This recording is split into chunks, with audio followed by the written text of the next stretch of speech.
Big Dash knows what? Hello and welcome to Big Dash Knows. Big Dash knows what? New York Giants football. Let's go. Daniel Jones. Daniel Jones has signed a 4-year contract extension, re-signing, whatever you want to call it, with the New York Giants. The contract is 4 years, $160 million, with $82 million guaranteed in the first 2 seasons. So let me just take a step back, and I want to do one thing. I'm happy. I'm happy that I don't have to change my intro. I was scared. You see a lot of Daniel Jones, a lot of Saquon Barkley in that intro. I'm glad I ain't got to change my intro. But let's get serious. Okay, so, again, Daniel Jones gets his deal. Saquon Barkley gets the tag. Saquon Barkley will be playing for $10 million this year. Just over $10 million this year. But it does not have to happen. They're still trying to work out a deal even though he's been tagged. Now, here's the thing. A lot of this could have been avoided if Saquon Barkley took that deal at the bye. Again, he felt like he's worth more than what they offered him. He still feels like he's worth more than what they offered him now. But again, you're looking at a $12 million per year contract at the bye, and now you're stuck with the tag if you can't get a deal done. Now, even though that helps the New York Giants, putting them on that tag, I don't think overall it helps the New York Giants. I was prepared to lose Saquon Barkley. I thought that if Daniel Jones got the tag, Saquon Barkley would leave. Open market with Saquon Barkley. I bet a lot of teams were looking for Saquon Barkley, but now it is what it is now, and I don't know if it's the exclusive tag or not on Saquon Barkley. Or if it's non-exclusive, he can, try to find a better deal and we got to match it, whatever. I don't know yet. Those details haven't been released yet. But I'm assuming it's the exclusive. I'm assuming that he can't, try to find a deal somewhere else, and he has to work with the New York Giants to try to get it, an extension done, rather than having to play this year on the tag. I don't think any running back, especially a running back that had somewhat of a history of injury, would want to play on the tag. I think he wants to have some guaranteed money and guaranteed years on the contract. And just, let's be honest, Saquon Barkley is a big part of the New York Giants, man. He's the superstar of the New York Giants. And, you get him back, you get Daniel Jones back, the coaching staff comes back intact. And for me, sky's the limit. I believe that Daniel Jones can improve. I believe that Daniel Jones in the right situation could lead this team to be competitive, not only in the division, but also in the conference. If you build a team really the right way, can possibly compete, for championships, Super Bowls, down the line. But today was the first step in, the Joe Schoen's regime. Last year, you could say that Daniel Jones was not Joe Schoen's guy. After this contract, Daniel Jones is absolutely tied to the hip of Joe Schoen. And the success of Daniel Jones will, shed light on Joe Schoen. They're attached now. Brian Dable as well. The only thing that saves Joe Schoen from going down if Daniel Jones does not pan out is if the rest of the team is built out fantastically. And Daniel Jones is clearly the reason why you're losing games. But I don't think that's going to happen. That's just my opinion. If you disagree, let me know in the comments down below. Please like, comment, and subscribe.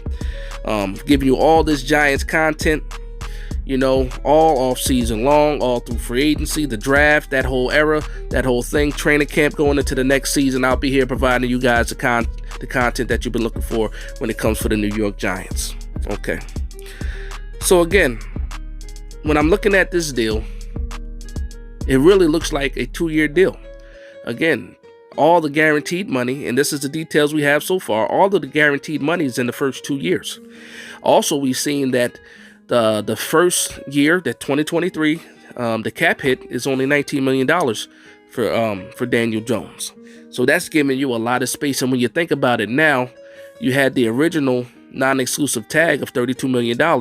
Now you're getting both Daniel Jones and Saquon Barkley on 1 year less than what that tag was going to be. Now, the issue is next year, if, depending on how the bonuses and everything shake out, next year is going to probably be a very large cap hit on Daniel Jones, possibly 50, close to $60 million. Like I said, this is all depending on how the contract and the bonuses and all that hit. We'll get more of those details later, and that's an expensive hit. But the one thing about the New York Giants next year, they have a lot of cap space.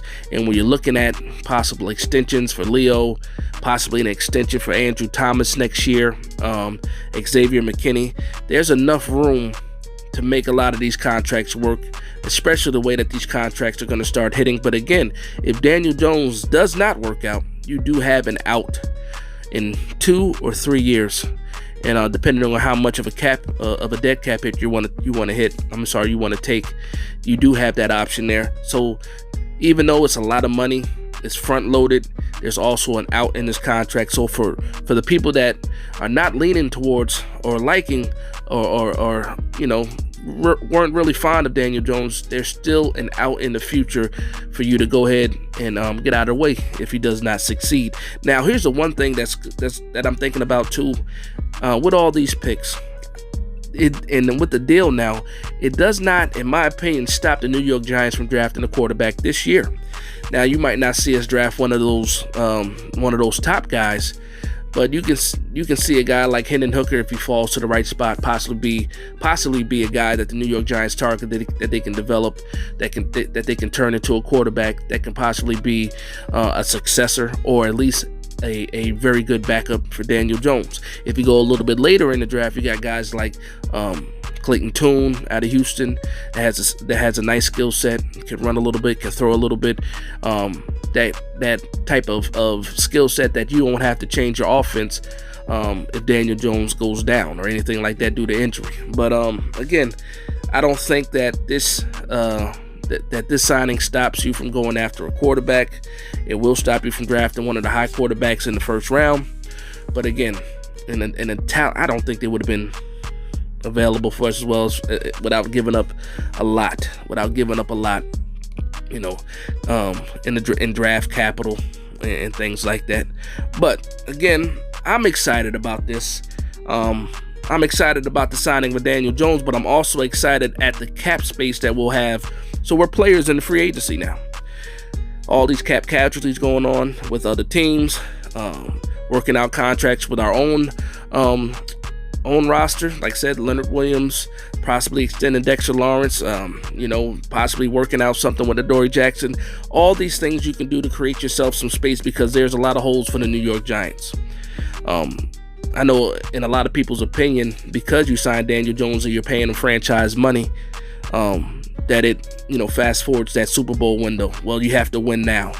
And I see why people say that. But at the end of the day, yeah, he is making franchise money, but you still have to look at this roster, and it's clear the amount of holes. It's clear that the talent gap with a lot of other teams, even in the division, this team still has to be built. So yes, he's making $40 million a year, but also this team, we have to be realistic in expectations. But I think ultimately that the team improves. Coaching staff coming back fully intact. Same offensive coordinator, same quarterbacks coach. Will Daniel Jones improve? That's the main thing there, and I happen to believe that he will. How much he improves, that's yet to be seen. But again, I think that he can. I think he could do some things this year. Put it that way. I think he'll be a lot better than what he was last year, because I think with a whole new year under the system, and the whole new offseason, get yourself some protection in the trenches, get some solid play on defense, and I think the New York Giants can make some moves and make some noise, in the 2023 season. But that's it. I want to thank you guys for vibing with me. Please like, comment, and subscribe. And from one Giants fan to another, this is Big Dash Knows, Big Blue Nation. Let's go.